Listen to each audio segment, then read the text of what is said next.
శ్రీ సచిదానంద సద్గురు సాయినాథ్ మహారాజ్ की జై। షిరిడి సాయిబాబా మందిరం షేక్పేట్ గోల్కొండ హైదరాబాద్ జిల్లాలో ఉంటుంది। నా పేరు మంగళగిరి దామోదరాచార్యులు। ఈ ఆలయంలో ప్రధాన అర్చకులు చేస్తున్నాను। ఈ ఆలయం 1999 15 అక్టోబర్ 1999 రోజున ప్రతిష్టాపన జరిగింది। బాబా గారి ప్రతిష్టాపన అప్పటి నుంచే మనం ఈ ఆలయంలో అర్చన కార్యక్రమం చేస్తున్నాం। ఈ ఆలయానికి చుట్టుపక్కల గ్రామాల నుంచి ఎంతోమంది భక్తులు వస్తుంటారు। వారికి కోరిన కోరికలన్నీ కూడా నెరవేరుతుంటాయి। బాబా వారి భక్తి మీద చాలామంది భక్తులు వస్తుంటారు। ప్రతి గురువారం కూడా మన యొక్క ఆలయంలో ఒక 500 నుంచి 600 మందికి అన్నదాన కార్యక్రమం ఉంటుంది। ప్రతిరోజు ఉదయం కూడా గురువారం రోజున 5:30 గంటలకి ఆలయం ఓపెన్ అవుతుంది। కాకడ హారతి ఆరంభమవుతుంది। మధ్యాహ్నం 12 గంటలకి మధ్యాహ్న హారతి ఉంటుంది। సాయంకాలం సంధ్యాహారతి ఉంటుంది। సూర్యాస్తమయం టైంలో సంధ్యాహారతి ఉంటుంది। సాయంత్రం రాత్రి 9 గంటలకి ఈ యొక్క శేషహారతి కార్యక్రమం ఉంటుంది। అదే మామూలు రోజులు అయితే ఉదయం 6 గంటలకి ఆలయం ఓపెన్ అవుతుంది। కాకడ హారతి ఉంటుంది బాబా గారికి। యథావిధిగా అనంతరం బాబా గారికి అభిషేక కార్యక్రమం ఉంటుంది। అభిషేకానంతరం బాబావారికి అర్చన కార్యక్రమం ఉంటుంది। అలంకారం అర్చన ఉంటుంది। మా యొక్క ఆలయంలో ప్రత్యేకత ఏమిటా అంటే నిత్యాభిషేకం ఉంటుంది బాబా గారికి। 365 రోజులు కూడా నిత్యం కూడా అభిషేకం చేయబడుతుంది। తర్వాత అర్చన కార్యక్రమం ఉంటుంది। మధ్యాహ్నం 12 గంటలకి హారతి ఉంటుంది। సాయంకాలం యథావిధిగా సూర్యాస్తమయం తర్వాత సంధ్యాహారతి ఉంటుంది। రాత్రి 8 గంటలకి కాకడ హారతి ఉంటుంది। అదేవిధంగా మన యొక్క ఆలయంలో బాబావారిని దసరా ఉత్సవాల్లో పంచమి రోజున ఆశ్వీజ శుద్ధ పంచమి రోజు ప్రతిష్టాపన జరిగింది। ఆ రోజు నుంచి మాకు ఆలయంలో ప్రతిరోజు కూడా దశమి వరకు కూడా విజయదశమి వరకు కూడా మాకు రోజు కార్యక్రమాలు ఉంటాయి బాబావారికి। అయితే ఆ యొక్క పుణ్యతిథి రోజు మాత్రం బాబావారి దసరా రోజు పుణ్యతిథి రోజున బాబావారికి ఉదయం పొద్దున్నే కూడా కాకడ హారతి ఉంటుంది। తర్వాత 6:30 గంటలకి పండ్ల రసాలతో బాబావారికి విశేషమైన రుద్రాభిషేకం ఉంటుంది।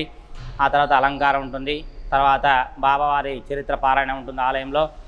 సాయంకాలం బాబావారికి సంధ్యాహారతి ఉంటుంది। అనంతరం పల్లకి సేవ కార్యక్రమం ఉంటుంది।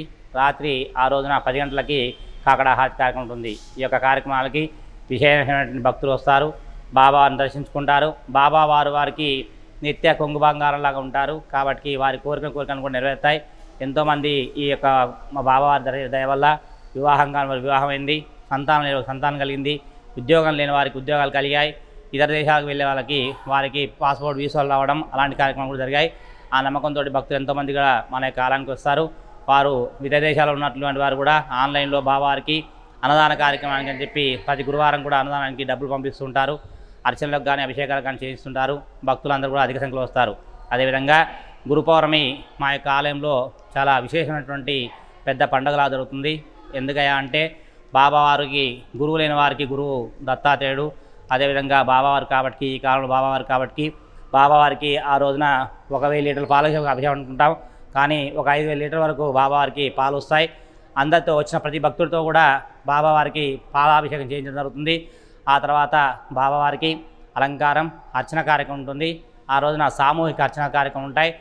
అనంతరం మధ్యాహ్న హారతి ఉంటుంది। అనంతరం 1 గంటకి అన్నసంతర్పణ కార్యక్రమం ఉంటుంది। ఈ యొక్క అన్నదాన కార్యక్రమంలో ఎంత లేదన్నా గురు పౌర్ణమి కాబట్టి ఒక 4 నుంచి 5,000 వరకు భోజనాలు చేస్తారు। సాయంకాలం యథావిధిగా బాబావారికి సంధ్యాహారతి ఉంటుంది। అనంతరం బాబావారి పాదుకల పల్లకి సేవ కార్యక్రమం మన యొక్క షేక్పేట గ్రామంలో ఉంటుంది। అనంతరం 10 గంటలకి యథావిధిగా బాబావారికి పౌలింపు సేవ, కాకడ శేషహారతి కార్యక్రమం ఉంటాయి। ఇవన్నీ కూడా వరుసగా ప్రతి సంవత్సరం జరుగుతుంటాయి। అయితే గత 25 సంవత్సరాల నుంచి కూడా ఈ కార్యక్రమాన్ని కూడా యథావిధిగా జరుగుతున్నాయి।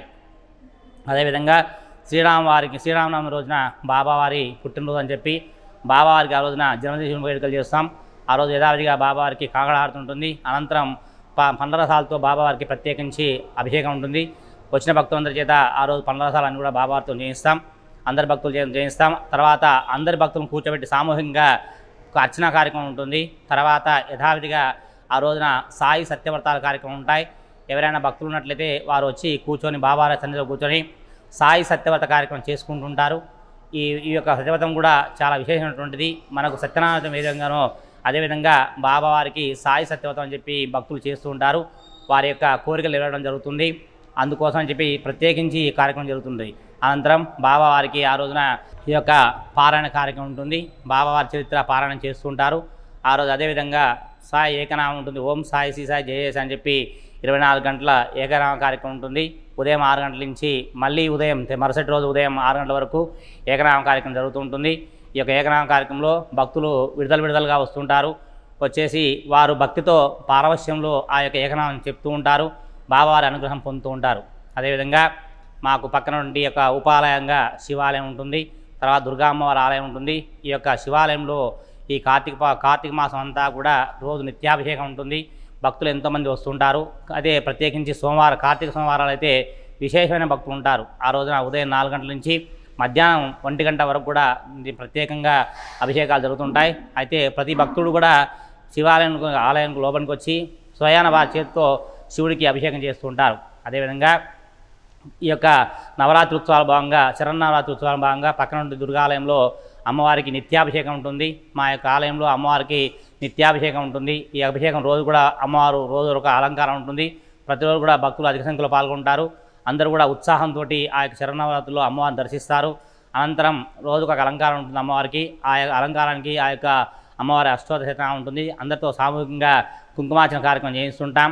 అందరూ కూడా ఆనందంతో చేస్తుంటారు. అమ్మవారికి భక్తులు ఎవరైనా ఉన్నట్టయితే వారు ఒడిబియ్యం సమర్పించడం కానీ అలాంటి కార్యక్రమం చేస్తుంటారు.